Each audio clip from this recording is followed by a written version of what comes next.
The Mount Rushmore of live television writing is Paddy Chayefsky, Rod Serling, and Reginald Rose. Each brought a unique sensibility to the medium, and each should be celebrated and analyzed for creating something very different. Look, I tell you, Duran, you ought to call the police. You can't run things like this. Who can? You can. I mean, this kind of stuff is dangerous, taking over the law. Of all the great writers for live television, Reginald Rose is probably known the least. He was probably the one great television writer who stayed with the medium the longest and was able to have a great success over time. He began as a freelance writer. He then developed one of the great television legal series of all time, The Defenders, which ran from 61 to 65, and probably the most respected show of the 60s. And from there, he developed a lot of other television miniseries. He worked with his partner, Herbert Brodkin, one of the great producers in television history, and was able to create miniseries and create television dramas that continue the tradition of live television. Rose, for the most part, stayed in the background. It's interesting, in 1962, there was a TV Guide column that had a discussion between Rose and Rod Serling. And Rose was comfortable with the direction of television. Serling was the angry man, really hating the advertisers, hating the way they changed the script. Rose was much more philosophical. He really was concerned with the big issues. What is prejudice? What is the justice in America? We should never have gone to this place. I have said it and said it. Why? Because we should stay with our own people. We are with our own people. Do they think so? I don't know what they think. I only know what I know. We are the same as they. How do they say it? 100% American. Chayefsky and Serling got so much more attention in the press than Reginald Rose did. There were articles about Rose, but never really looking at what distinguished Rose from the other writers. And when you begin to look at Rose's scripts, you can see that he is dealing much more with the tensions and the contradictions of American politics than his two other cohorts are. Rose is really dealing with McCarthyism. Almost every script he writes deals with mob opinion, how the mob can shape opinion and sort of turn everyone against the sole individual. I don't go for mobs and strong-arm stuff. It goes against me. This is my home. What my family does or don't do is none of their business. Alec? Look at me. I'm scared. There's no right to make me scared. You know, Reginald Rose is one of these individuals that no one suspects him of anything. There are many more frustrations that a Serling has in television. Rose is a solid individual. He has great respect.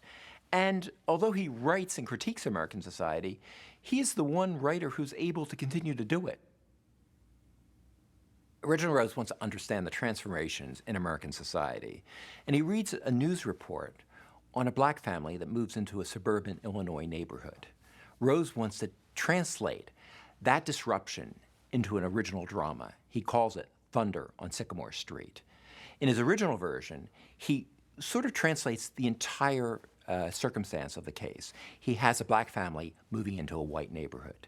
Unfortunately, the Studio One executives and the advertisers really are thrown into their own turmoil, seeing a black family on American television. This is pre-civil rights. No one is quite sure how the American public will react, especially the South. So that Rose is forced to change the script and make the black family into a white family of an ex-convict.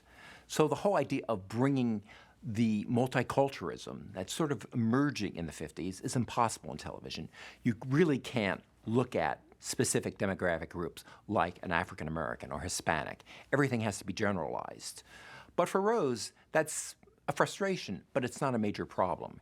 He has a much deeper issue at hand. He wants to look at prejudice in American society, and whether it's a black family or an ex-con family, it doesn't matter to Rose. It's still prejudice.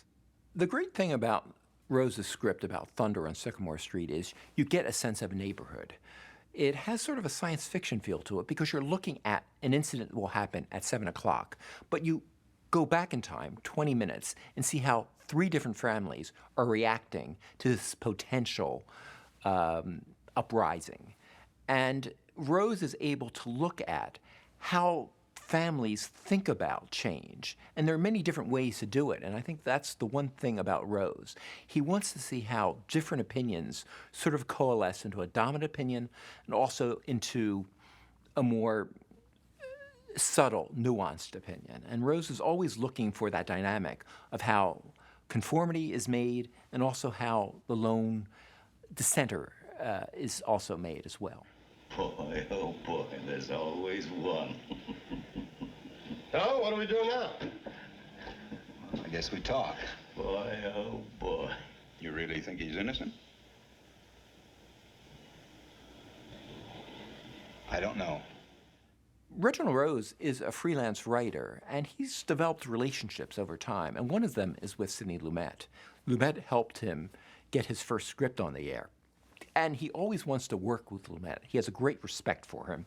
Although Lumet is younger, about 3 years younger than Reginald Rose, Rose recognizes how well he works with actors, and there's a different type of ethos when Sidney Lumet directs a Rose script.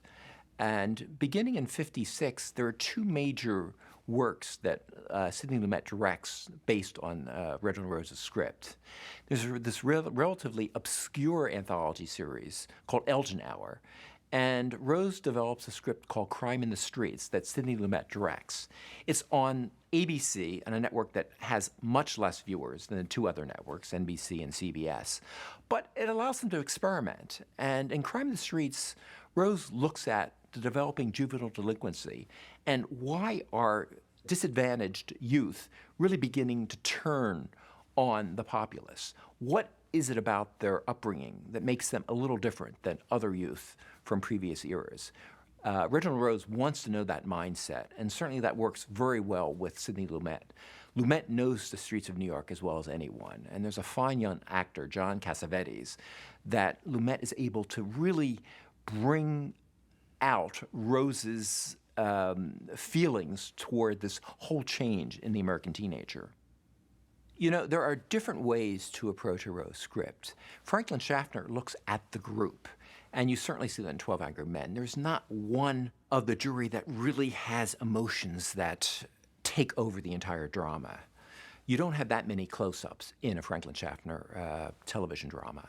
When Sidney Lumet takes over a Rose script, it's very different. He's looking at the heart of the emotion. Which character is conveying the emotional subtext of the script? There are many more close-ups in a Lumet production, and he's really looking for the emotional roller coaster ride that individual characters are going through. So you'll see many more intense close-ups trying to get into the mind and soul of individual characters. These close-ups sort of bring an emotion to a Reginald Rose script that you don't see in The Defenders, you don't see in the Studio Ones. So Lumet has a different approach to a Reginald Rose script. Now, look, is he the boy or ain't he? I don't know. Now, what do you mean you don't know? Now, come on. I don't want to do this anymore. I want to go home. I'm tired. Look, was he the boy or wasn't he? No! Okay. Let's go. Tragedy in Temporary Town is a sort of a legal process, but not in the courtroom. It deals with the assault of a young girl, and these construction workers have to try to decide who committed this crime. And like in many Rose scripts, mob opinion emerges, and they go to the easy target. They go to the Hispanic, who's not as articulate, who can't defend himself, and they decide that it's this outsider who committed the crime. Now, you listen to this story, boy. This is the way it happened. You were walking through these woods, No. and that girl came along, No, I wasn't there. and you jumped on her. No! Come on, tell the truth once in your life, one time. I am. The one thing about tragedy is that it has this one individual who'll stand up against mob opinion. The character is played by Lloyd Bridges. And it's a real interesting performance because Lloyd Bridges has this one major scene where he is outraged against the mob. And he has a piece of wood in his hand and begins to shout and create almost a harangue against what mob opinion does to individuals. And you can really feel the influence of Sidney Lumet on Lloyd Bridges' performance. In many ways, he becomes a method actor. He's so intense, so involved in the role, that he, in fact, curses on live television. You fucking big you say? Go on, take your swat and get out of here! Stinking pigs! Get out of here! Come on, let's get that guy! You... I can't say much because just looking at you is making me sick of my stomach. You know what you are? You're the dregs, the swill, the gutless wonders of the earth. Just look at yourselves. Don't it make you creep with shame? You mob of dirty, thick-skulled pigs. And all of a sudden, you're the law. Interesting about Tragedy in Temporary Town, the major issue was not about Rose's critique of society, but in the original script, he wrote that the construction workers were living in aluminum homes, that they were homes made by the material that Alcoa was producing. That outraged Alcoa. They did not want aluminum to be used in such a negative fashion. So they changed the script to have them living in wooden cabins. And those accommodations happened throughout live television. The writers always had to change their scripts to the demands of the advertisers. People like Chayefsky and Serling hated it. Rose accepted it to some degree. This is new Alcoa wrap, the brand new aluminum foil that's now at your store in the bright aluminum blue foil package. And this is also Alcoa wrap, doing the same things for many well-known companies that it does for you. You know, it's interesting that Reginald Rose was able to sustain his very realistic view of American society into the 60s. Someone like Rod Serling got so frustrated with live television and the sponsors, he created a science fiction series, The Twilight Zone, that could obliquely comment on the contradictions of American society.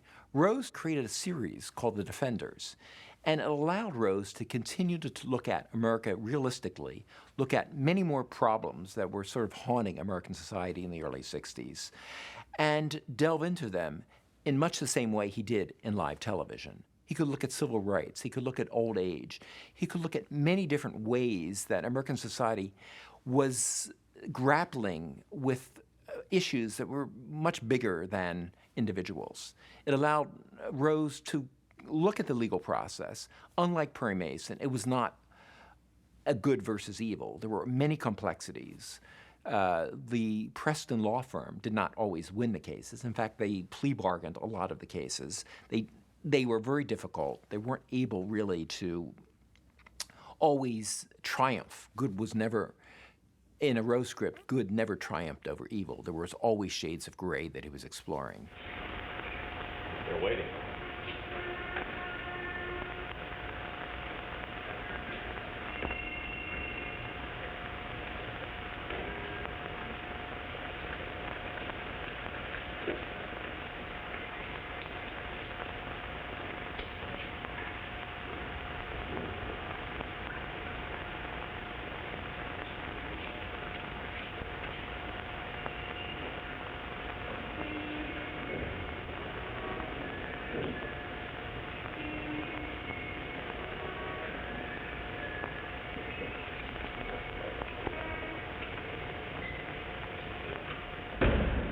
It's funny, I had several conversations with Reginald Rose over the phone. Never had a chance to meet him. We did a whole video history series on Studio One, and Reginald Rose did not want to come to New York to be interviewed. And that's very sad because everyone talked about Rose. There were so many people that were influenced by his work, but Rose was sort of reluctant. He called himself a recluse. He didn't really want to travel.